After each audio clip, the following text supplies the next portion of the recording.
बोले राजा रामचंद्र की जय। सभी भक्तों की जय।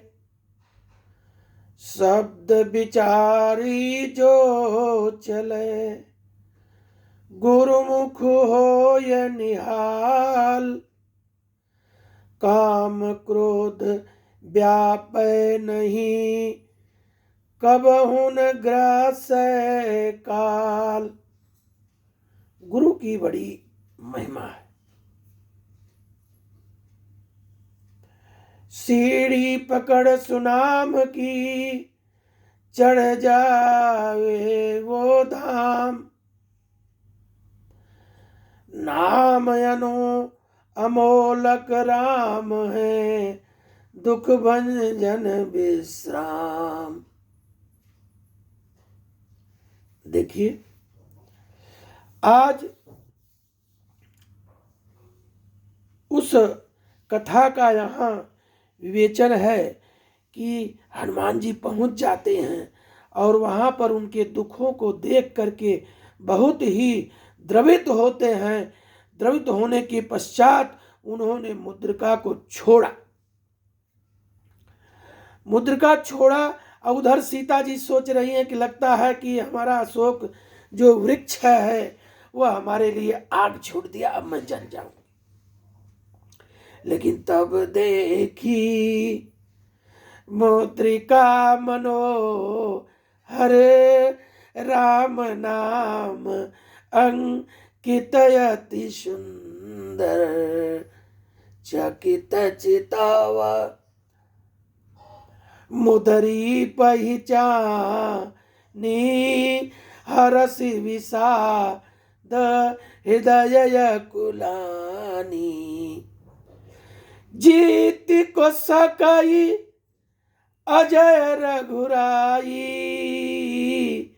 माया ते असी रची नहीं जाई। तो सीता मन विचार कर नाना, मधुर बचन बोलेउ हनुमाना। तब उन्होंने राम नाम से अंकित अत्यंत सुंदर मनोहर अंगूठी को देखी। अंगूठी को पहचान कर सीता जी आश्चर्यचकित होके उसको देखने लगी। हर्ष और विषाद हृदय में अकुला उठी। अब देखिए, प्रश्न है हर्ष का कि लगता है रामचंद्र जी आ गए। विषाद का कि अरे भगवान, ये अंगूठी आई कहीं, रावण उनको तो नहीं मार दिया। अंगूठी ले आके दिखा रहा है। ऐसे में वो सोचने लगी कि श्री रघुनाथ जी तो सर्वदा अजेय हैं, उन्हें कौन जीत सकता है, और माया से सर्वथा रहित हैं, चिन्मय हैं, माया के उपादान से दूर हैं, अंगूठी बनाई नहीं जा सकती। सीता जी मन में अनेक प्रकार का विचार कर रही हैं। इस पर हनुमान जी सुंदर वचन बोले कि रामचंद्र गुण बरनय लागा, सुनत ही सीता कर दुख बागा।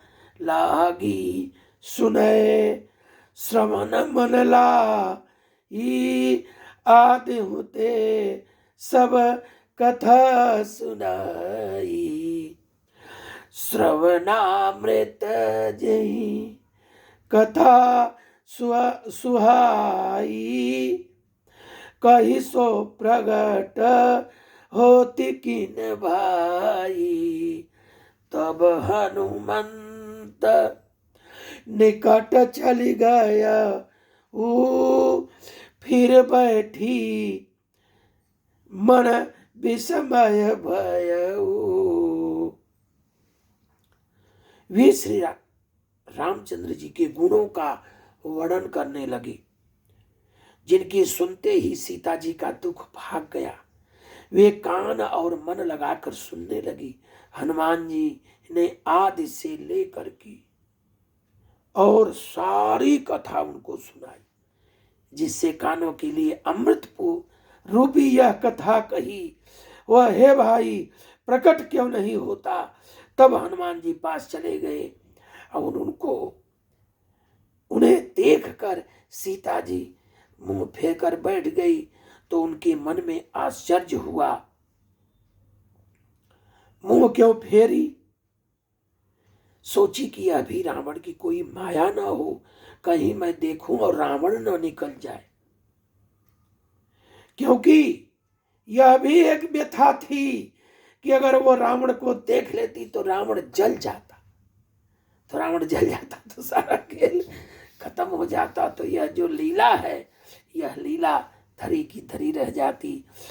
तो तब जब उन्होंने मुंह फेर लिया तो हनुमान जी बोले, राम दूत मैं मातु जान की, सत्य शपथ करुणा निधान की, यह मुद्रिका मातु मैं आनी, दीन राम तुम कह सही दानी, नर बानर ही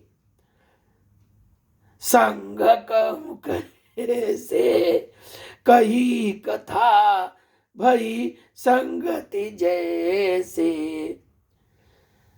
सीता जी को बड़ी शंका होती है। उन्होंने समझाया हनुमान जी ने कि हे माता मैं राम का दूत हूं। तो राम के दूत होने पर थोड़ा उनका प्रेम बढ़ा देखने का, क्योंकि दूत अगर दूत शब्द से है तो दूत को न मारा जा सकता, न पीटा जा सकता, न दूत आज तक कोई दूत के संग खराब व्यवहार भी नहीं करता है।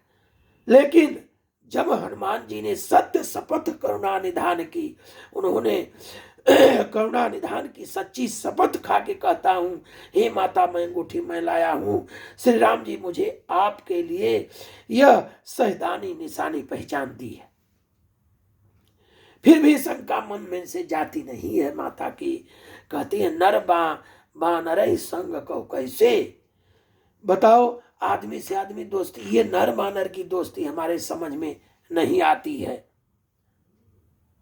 तब हनुमान जी ने जैसे संग हुआ ये सारी कथा कही। कपि के बचन सप्रेम सुनी, उपजा मन विश्वास, जाना मन क्रम बचन यह, कृपा संधु कर दास। हनुमान जी के प्रेम युक्त वचन सुनकर सीता जी मन ही मन विश्वास उत्पन्न हो गया। उन्होंने जान लिया कि यह मन वचन और कर्म से कृपा सागर श्री रघुनाथ जी का दास है। बोले हनुमान जी महाराज की जय। देखिए अगर सचमुच राम से स्नेह है, देखिए हनुमान जी का कितना स्नेह है कि उन्होंने उनके साथ किस किस्म से व्यवहार करके उनको प्रसन्न किया। तुलसी सब छल छाड़ के शुभ मंगल संचार, अभ्युदय सत्कर्म का राम नाम विस्तार।